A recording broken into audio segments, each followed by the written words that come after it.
Bonjour à tous, c'est Karine et on se retrouve pour l'unboxing du mini Gloomhaven, plus correctement appelé Button Unbox. Donc c'est vraiment une toute petite boîte, j'ai dû zoomer pour que vous puissiez voir le maximum. Et vous voyez, c'est un format micro-game, alors quand même sur hauteur et largeur, hein, mais voilà, on est quand même sur un petit exploit de pouvoir mettre un Gloomhaven dans une si petite boîte. Alors, donc c'est un jeu qui est uniquement en VO et qui est du coup tout un peu miniaturisé. Vraiment petite la règle. Alors je crois que la règle n'est pas en entière. Déjà ils nous mettent un petit tutoriel pour ne pas être obligé de la lire. Là je sais que c'est écrit si petit, enfin c'est un si petit livret de règles que vous avez 3 phrases sur une page. Ouais, là c'est bien marqué que les règles entières sont sur leur site. Du coup, c'est un peu je pense, un livret de règles pour pouvoir commencer à jouer. Ensuite, du coup, nous avons des cubes de différentes couleurs, qui représentent sûrement les ennemis, je pense. On a des petites figurines.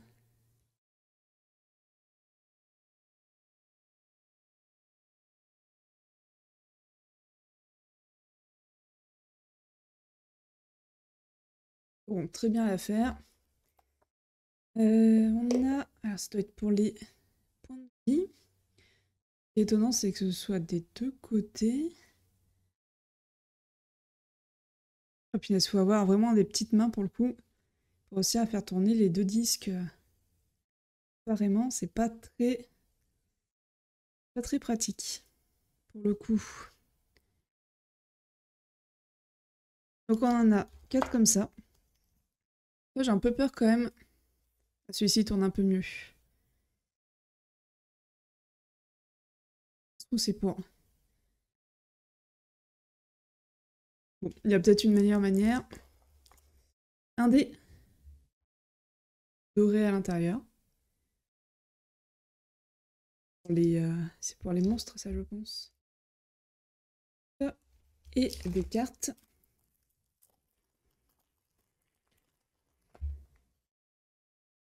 Donc ça c'est des méchants, des bandits. On voit du coup leur initiative, leur déplacement, leur attaque, leur bouclier. C'est écrit petit. Alors je sais pas trop ce que ça donnera. Caméra, est-ce que la mise au point fonctionne bien? Ça ressemble à ceci.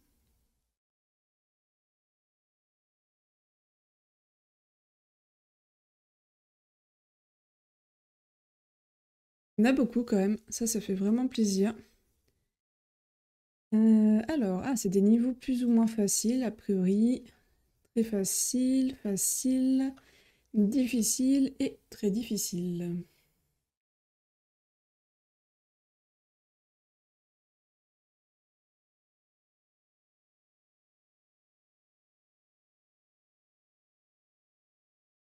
Là, c'est des cartes que je pense on va jouer. On retrouve du coup les numéros en haut en général les personnages ou par rapport au scénario. Les actions qu'on peut faire. Donc l'ergonomie a été revue légèrement pour que ce soit assez lisible tout de même.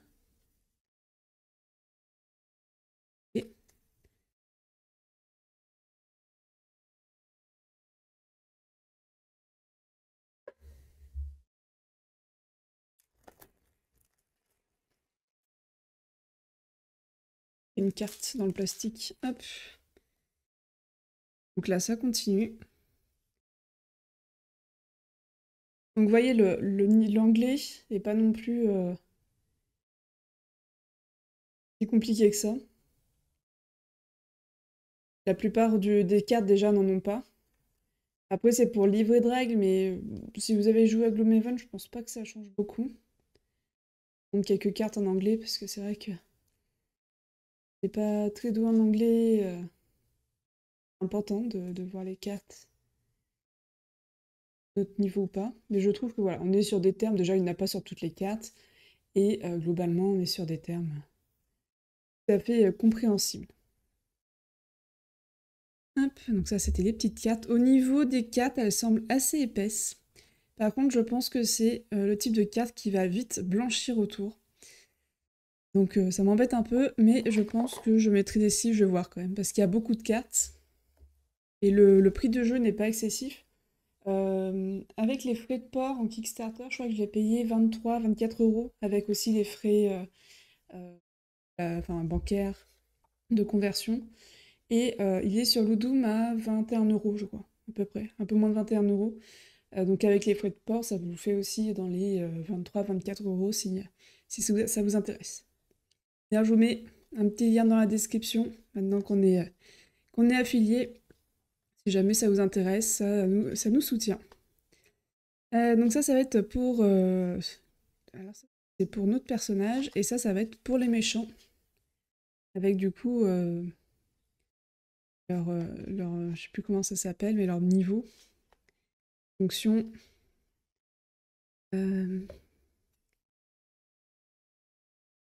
Euh, ah oui, c'est ça, on pourra mettre par-dessus ici. Et du coup, pour les méchants, ça.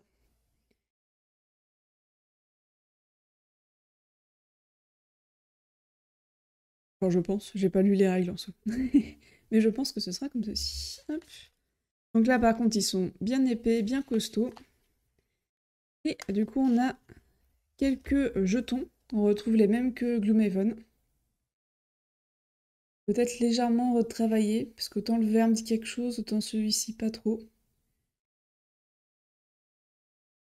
Voilà. Et il nous reste encore quelques cartes. Et voici du coup les dernières cartes. Ça va être notre personnage du coup, cela.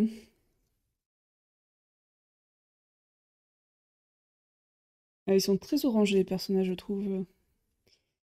Alors, scénario deck, ok, on va pas trop regarder.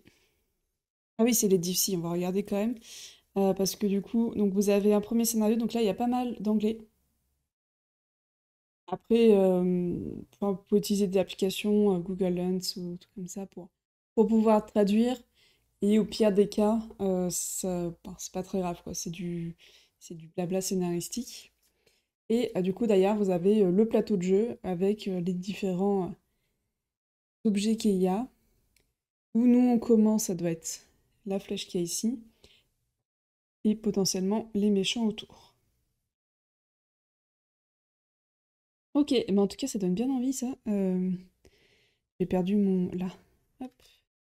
Scénario deck. Ok, tout le reste, c'est des scénarios, donc il y a quand même une bonne part. Tac, scénario deck. Et là, donc on a le scénario. Et 20 scénarios. Et a priori, il y a des niveaux de difficulté. J'ai vu qu'il y avait un petit level 5 ici en haut de la carte. Et on a une carte de référence pour les icônes.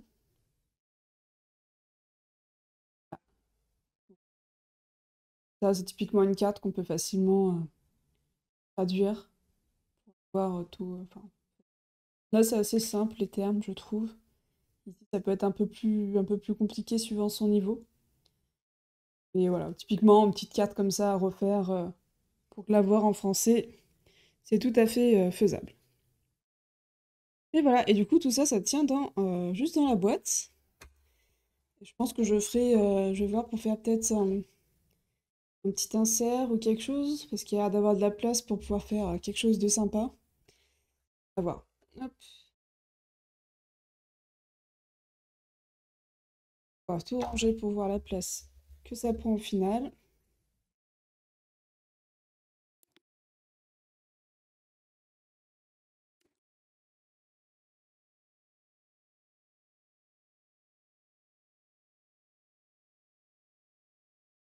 Alors, je vais chercher une petite pochette en plus pour pouvoir mettre cela. Ceci dit, on aurait pu très bien les mettre avec les autres. Là, c'est vraiment moi. J'aime bien séparer les jetons. J'ai pas fait par type, c'est bien. Tac. Hop. Bon, le petit un. Ça.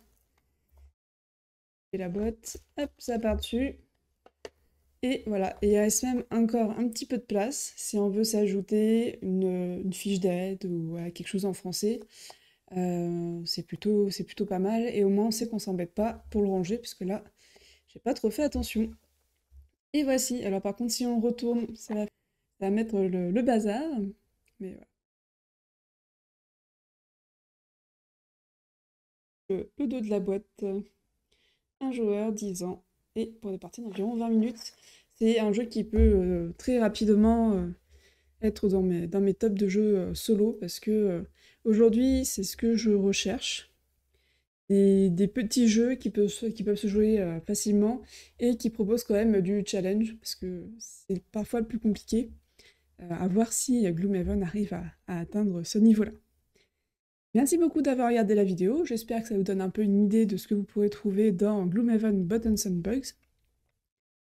Je vais y faire déjà quelques parties de mon côté, et puis je vous proposerai une partie, j'espère, assez rapidement, pour vous montrer ce que ça donne en gameplay.